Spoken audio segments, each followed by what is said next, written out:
Uburundi buriko buritegurira kuba igihugu giteye imbere mu bisata byose, ariko mu gisata c'ubuhinga ugwaruka rwinshi rwarijukiye gukoresha imbuga hwaniro nka Facebook na YouTube n'izindi mbuga. Mu bindi bihugu byo mu karere izo mbuga bazikoresha bararonka amahera y'agaciro, ariko aha iwacu ubigerageje nko kuri Facebook na YouTube usanga bidakunda, kiretse urinze kwiheka ku bihugu bisanzwe bifitaniye amasezerano n'izo mbuga. Mbega abarundi bo kwitega ryari ayo masezerano y'igihugu cacu n'izo mbuga kugira ngo vyorohe ko ugwaruka gwinjiza amafaranga y'agaciro nk'ibindi bihugu? Murakoze. Muvuze mu kibaza ndico kibazo cyane. Ico kibazo tukibaza umuvugizi w'umukuru w'igihugu. Ibihugu byose rigeze kwivuga mu ntango, igisata cose giteza imbere n'abikorera utwabo.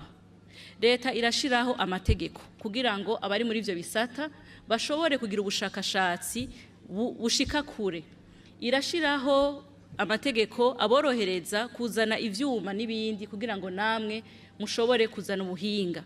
Ugwaruka rero muri mu bisata bw'ubuhinga bwa none bukabona ati hariho umubanyi yakoze iki, mbejewe mbujijwe n'iki kugikora, ko imitwe tuyifise, ubwenge tubufise, habuze igikoresho, habuze itegeko.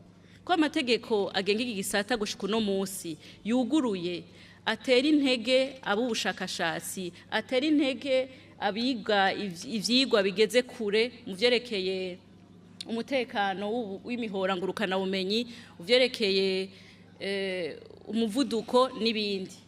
Ni ikintu gisaba gushaka, kandi ni nakamo kugwaruka ariko ruzi ibi bigezweho no munsi yuko nabo borahura ubwenge ivyo biri ku mubanyi bigashika na cyane yuko twatangwe ya nzira yacu tuzotushikana ku Burundi buteye imbere.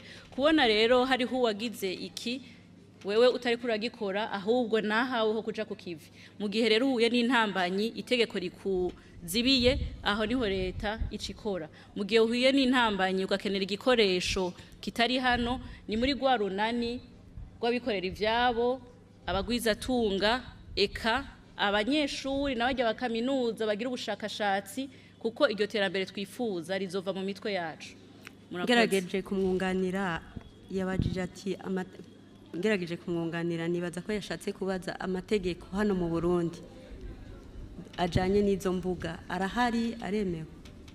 Haraherutse gushigwa, ahubwo sinavuba, haraciye nk'imyaka 2 haraherutse gushigwa ko itegeko rikuru rigenga ivyo byo kumenyesha amakuru no guhanahana amakuru mu mbuga ngurukana bumenyi, Code de communication électronique et des postes. Iryo tegeko ririho cane, ahubwo nibarisome kuko ririyaguye gose, rijanye n'ibihe, ryarashizwe ku gihe kuko Uburundi bwabona yuko ubuhinga bugenda bwisununura. Amategeko rero kwa hari na habo bo guca bayavyaza umusaruro, nabo bakarondera ubwo bushakashatsi bagateza imbere ico gisata. Nta kibuze atari ishaka rihekezwa n'ibikogwa. Ugwaruka ni rufati ya mbere rukora ubwo bushakashatsi buzana ubwo buhinga kuko rurashoboye.